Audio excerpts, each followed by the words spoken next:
Hello to everyone, welcome back to my channel Science.manuela, and if you are new, welcome. I'm Dr. Manuela Marescotti and this is a new episode of the series of videos about scientific publishing. This is the right place for you if you are looking to learn more about the world of academic journals and papers. Today I show you the interview with Professor Stefano Delli Pizzi from University of Chieti in Italy. Stefano has joined the team of Brain Communications, in particular the editorial team. He's one of the associate editors. He joined the journal where actually I work for a few months ago. And I asked him to talk a bit about this commitment that he took with the journal within the context of his main job role as professor from a university, to learn the reasons why he took these commitments, to know what he got so far, which are the main tasks of being an associate editor, and the time commitment. This is a video that is very useful if you are more a senior or mid-senior researcher, maybe a senior postdoc, a PI, a researcher, or anyway also a professor. So I would say mid-senior, as I said, researcher that is considering to take the commitment of being an associate editor of an academic journal and wants to understand what this can get, what this can, which is the kind also of burden that you may face. So I just leave you to the interview and enjoy the video. Bye! Okay, recording in progress. So, welcome everybody. Today I have as guest Professor Stefano Delli Pizzi from the Gabriele D'Annunzio University of Pescara, Chieti in Italy. I'm very good in pronouncing everything this time because he's from Italy, I'm from Italy, and so finally my pronunciation is great. So welcome, Stefano. Thank you, Manuela, for your kind invitation. I'm really pleased to have this conversation with you today.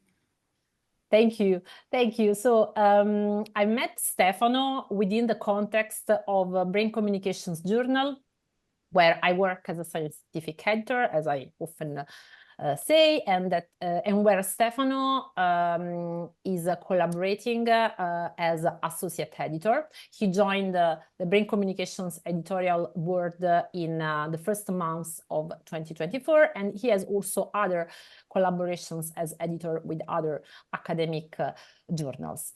But before getting into the within the context, before getting into the details of your editorial experience, collaboration, I'd like to introduce Stefano, your academic background. So I would like to ask you, what did you study at the university, and which are the main steps of your path till your current position as assistant professor at the university? Okay, thank you, Manuela. My education and scientific career has been quite particular. I have obtained a master's degree in pharmacy with an initial focus on biology and chemistry, focusing on the molecular aspect of pharmacology. Next, I obtained a PhD in neuroimaging at University of Chieti Pescara, where I still work today. And PhD program allows me to gain experience in various magnetic resonance imaging techniques.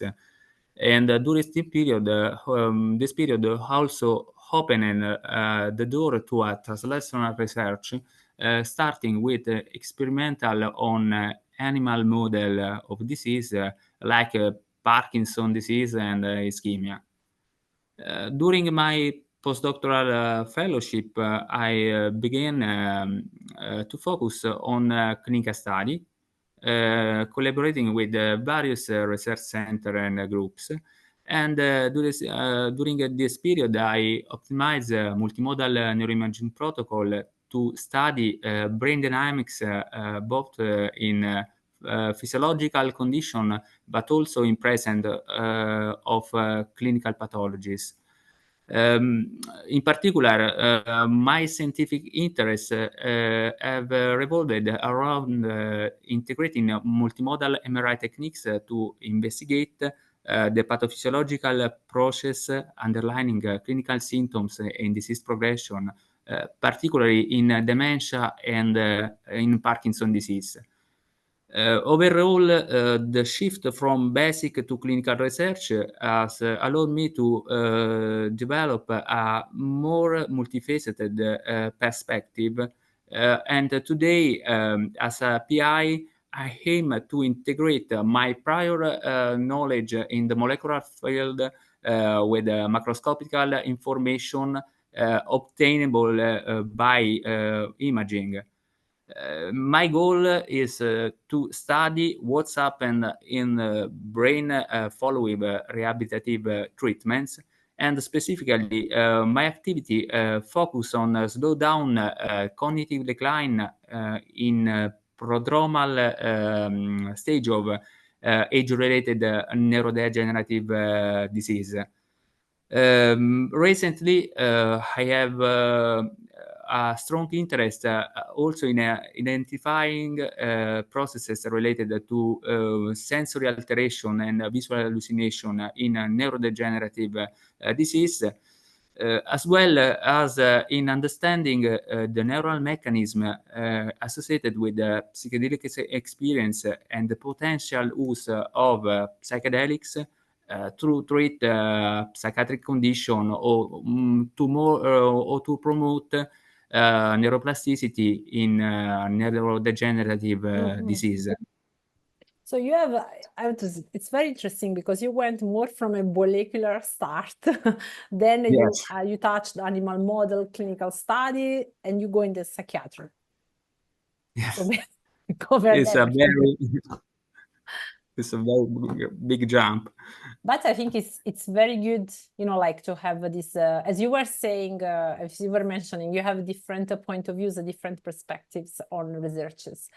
I mean, that is not easy to get. I'm saying that because, I come from a molecular background, and for example, my father is a psychiatrist, and I see, that we have completely different views sometimes on some the approaches to treat, diseases, or anyway, also behavior issues. Yes. Okay, thank you very much to tell us about your background, your main interest as a researcher. And so basically, within this context, I'm sure, of course, as a researcher, you are completely into writing papers, and I suppose also maybe you are also involved as a reviewer. How did you think to then approach some academic journals? Not to approach, actually to get involved as an editor of some academic journals? Yes, I have always been fascinated by the world of scientific publishing. I used to imagine it as a complex system without knowing its detail, because I'm focused on write paper, experimental, but I don't know the details of the functioning of the scientific publication. For this reason, I have always been curious to understand how a scientific journal operates and to fully grasp the path a manuscript follows during, for example, the review process before it is potentially published. And managing manuscript reviews is a continuous learning opportunity, as well as a great chance to gain experience and figure out how to improve my work, my scientific paper, or, for example, also to improve the writing of grant, for example, because it's possible to have a communication with a different type of research. And this is a continuous opportunity to be updated. It allows to observe the interaction also between the reviewer and the author, better understand what reviewer expect and how to respond to them. And my willingness to engage with journals across different specialization stems from the desire to explore various aspects, from a methodological to clinical applied research, for example. There is also a curricular aspect, as well as a valuable opportunity to network, not limited to the field of imaging, for example, for me, but also with researchers with different methods or with different topic in the neuroscience, from basic to clinical neuroscience. Yeah, thank you. Yeah, in fact, I think I totally also agree with particular. I agree with all the points, but I have to say that based on what I saw, I met, on the people I met working within a journal, I realized how little researchers, I mean, starting from the first stages, since they are PhD students, know about this world that is, on the other side, super important to make the career of a researcher. So, I mean, things that maybe now are a bit like default knowledge, like also just the steps of that the paper goes through within a journal, I realized that are not known by people that in reality have to publish to make their own career. So I think your point makes a lot of sense. And so basically, you are at the moment involved, you collaborate with Brain Communications as associate editors. Can you tell me the other two journals? Other two journal is Neuroimage and Scientific Reports. Okay. There are other journal, but I'm inactive in this period. Okay. But yes. Sorry, I said ma, that is Italian. Sorry, sometimes when I speak, there are little Italian words. I can never get rid of them. And which is, in terms of time per week or per month, which is the involvement is even in total, you can say, like you don't have to say journal by journal, but how much time you dedicate. Yes, the time commitment varies depending on the journal and the tasks involved. It's not always easy to balance the role of researcher, teacher, and editorial board member, and a lot of organization and passion are required. For some journal, I primarily work as a reviewer, for example, with a high frequency of assignments. I can review at least 5 articles for month for each journal, dedicating about 3 hours for each review, for example. In other, I serve as academic or associate editor, and here the work is different. I may handle 2 or 3 manuscripts for a week for a journal. The editorial process is different when taking on a broader role. The first thing I do is read the manuscript to understand the message the author are trying to convey and assess whether it may be of interest to the journal reader. Then I focus on the hypothesis and methods used, answering they fall within the expertise, my expertise, and paying close attention to statistical analysis. Not all journals follow the same criteria when decided whether to send a manuscript for review or accept it. Some place great emphasis on novelty, while others prioritize methodological rigor. This is not a simple aspect, especially given the abundance of scientific output today and the shortage of the reviewer. Another essential task where I spend a lot of time is find reviewers. The manuscript management platform have used so far are well organized. They include a review finder system that allows to search for a reviewer by keywords, for example, check the area of expertise, scientific output, and contact information. There are also the option to add reviewers at your discretion. Some journals provide more varied templates for decision letter. This tool help to reduce the time.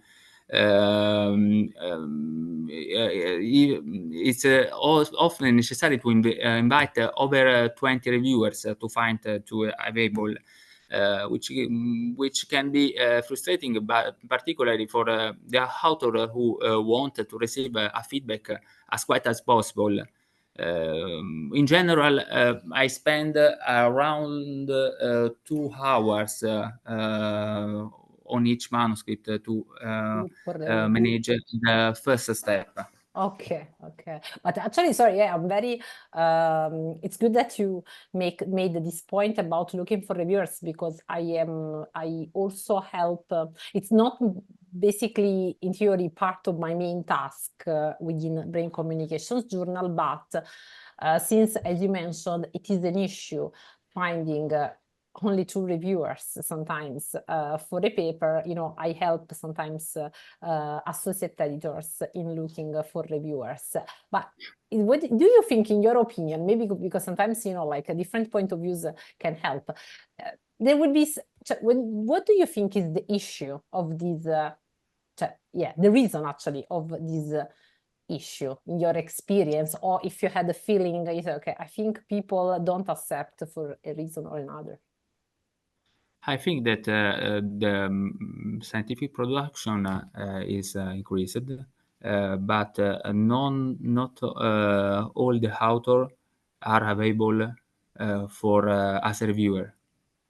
And this can lead to this situation where we spend a lot of time to find a reviewer, and in many times it's very difficult to find reviewers that are specialists of the field.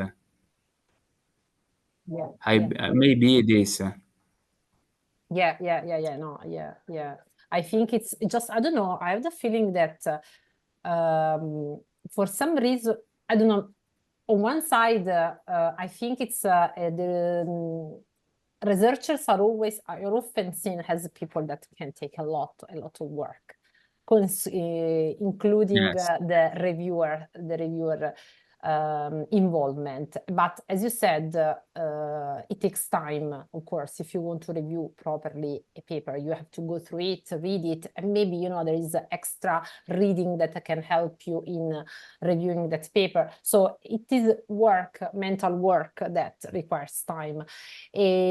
I agree with a debate that I think it's quite active in general, saying that maybe the reviewers should be more rewarded. And I think in general, there is a bit more rewarding. Now you can have a bit of a record on Orchid, for example, but still it's a burden, I think, for researchers. So given your expectations, the reasons why you started to collaborate with some academic journals as editor, or more, I mean, a reviewer, but mainly as editor, what did you find out something more like based on what you were expecting? It's something that you would recommend to like researchers in your positions, like PIs in your position. Which is your opinion? I have to admit that managing the review process is an ongoing opportunity for professional development. It gives me a valuable experience in communication, in the communication between reviewer and authors, for example, to improve my my writing of paper, but also for curricular reason, because it's possible to highlight this aspect in the curriculum. And another point of interest is have started thinking more critically about how communicate the message I want to convey both to specialistic and a wider audience of reader. And I have come to understand the importance of having a more holistic view of the manuscript. If I were to advise academic researcher interested in an editorial role, I would first suggest focusing on a journal they follow and from which they read the article. It's important to choose a journal aligned with our research activity, so that manuscript can be managed with his and be familiar with a pool of referee for guidance. Work as a referee also offer the opportunity to connect with professionals in scientific publishing, and sometimes journal invite referees to join the editorial board.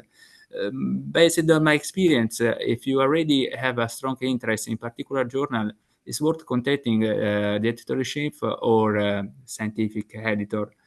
Good organization and passion for scientific publishing is crucial, as it often unpaid and can take up several hours for a week. Lastly, it's important to maintain a strong ethical responsibility, not only towards the journal, but also towards the entire scientific community. That's the thing. Yeah. No, I share your view, and I have to say that in fact, anyway, since as a researcher, the researchers need to be updated, of course, just about for sure about their project, but like about also a bit wider within a wider context. I think when you serve as an editor, a journal, for sure helps you in being updated, because you in some way you are forced to read some papers if you take that commitment. But of course, with that, I'm not saying that I'm not encouraging people necessarily to say, okay, you have to become editor of a journal, but I think it just as a consideration, as point of view. And at least, could be good a collaboration as a reviewer. That is not a collaboration, let's say, official, like the one of an associate editor that has more recognition, I would say, also within the journal, in the board, but still it's a way to networking, and I think also networking is crucial for the job of researcher, for collaborations, to get feedback, you never know. Yeah, that's why I totally agree with your point. a last question, Stefano, on about what now you went through many papers. So you have an advice for the authors. So something that maybe you realize, you find out many times that you think, they may, people writing papers, they may consider this or this other point. Any advice just to conclude our chat? Yeah. Yes, I often come across articles that are overly descriptive, methodologically sound, but lacking a clear or a well-defined message, or driven by a not solid hypothesis that are formulated after the fact based on the results. In fact, many times hypotheses are constructed on a posterior based on the result obtained, and this is becomes apparent because they are not always backed by a solid evidence in the literature. Another underestimated aspect is the importance of, for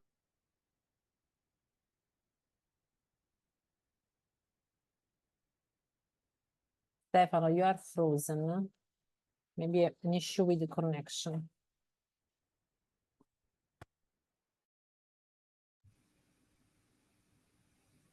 Manuela? Hello? Sì, yes.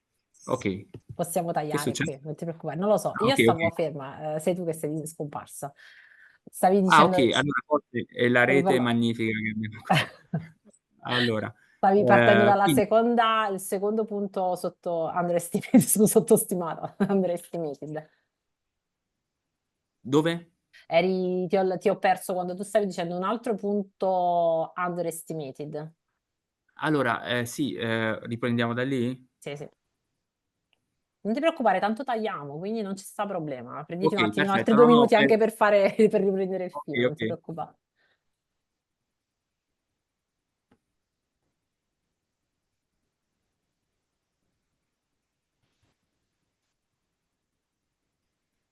Mi dici tu?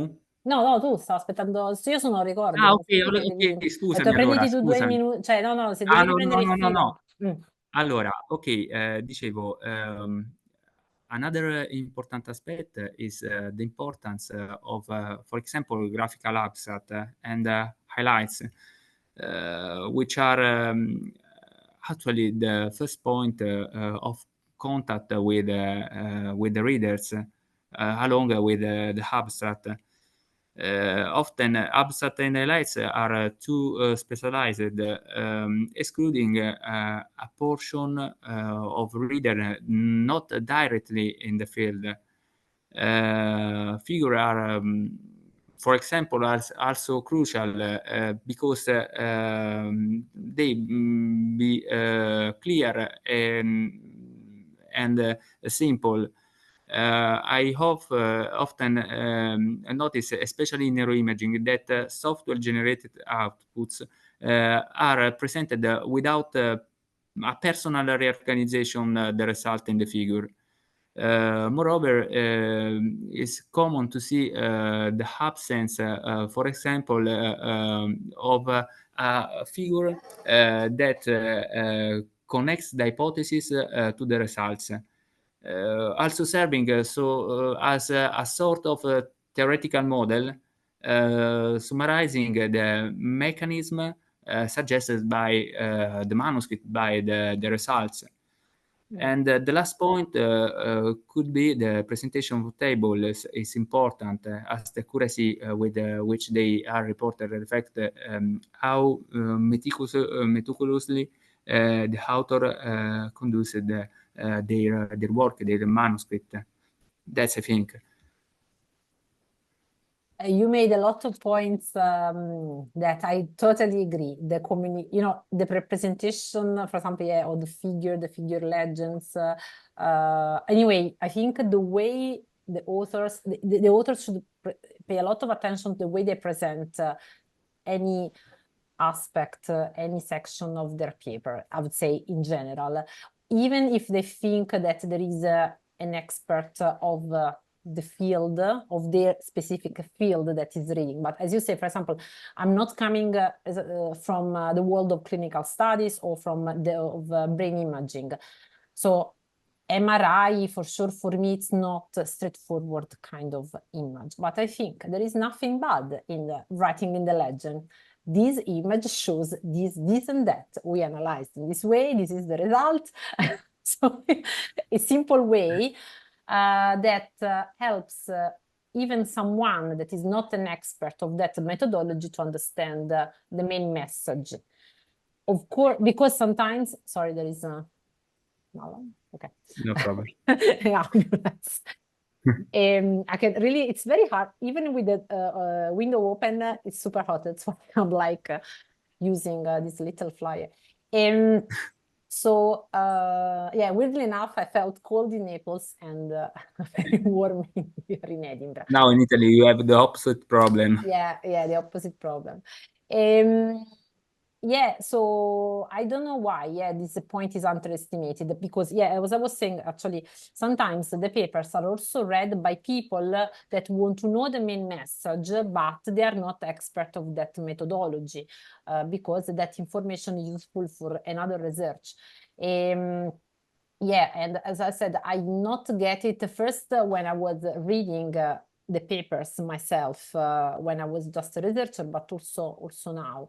In fact, when I myself, sorry, I just integrate, sorry, I'm talking a lot about, I'm commenting a lot about what you just said because it is every day I go through papers, so I'm very passionate about this point. So since I check, the rigor of the analysis of the images, the information that are performed, I have a list of points that I go through that in reality, if you see that list, it's very simple, like which is the analysis, which are the data points, but in reality, making the very simple questions, it helped me to, just in some way, go through the details of that image and trying to see if I really get the point of that image. So so just all this to say, you made a great point, and I think all people writing papers that are watching this video, please pay attention to how you present tables, figures, figure legends, the abstract that actually is also part of the the presentation of the paper, because sometimes the people just read the abstract to then decide if to go more into that. But of course, the point also of the hypothesis that you said at the beginning is super important because, and I think the fact that nowadays there is the implementation by many journals of articles such as a registered report is something that wants to support the solidity of an hypothesis that is made a priori than one just made based on the results that the researchers made. So also that is a great point. Stefano, thank you very much for your time and for sharing your experience. If from people from the audience, if they want to if they have any question about this conversation for Stefano, they can write in the comments. I can pass the message to him if he missed some messages. But thank you very much, everyone, for listening to us, and thank you to Stefano for your time. Thank you, Manuela. Thank you all, and bye-bye. Thank you. Bye. Thank you very much for watching this video. If you have comments, suggestions, please write them in the comments box below this video. If you would like to participate to these videos and sharing your experience or your view within the world of academic publishing, please contact me at the email address that you can see here. And I'll see you at the next video. Bye!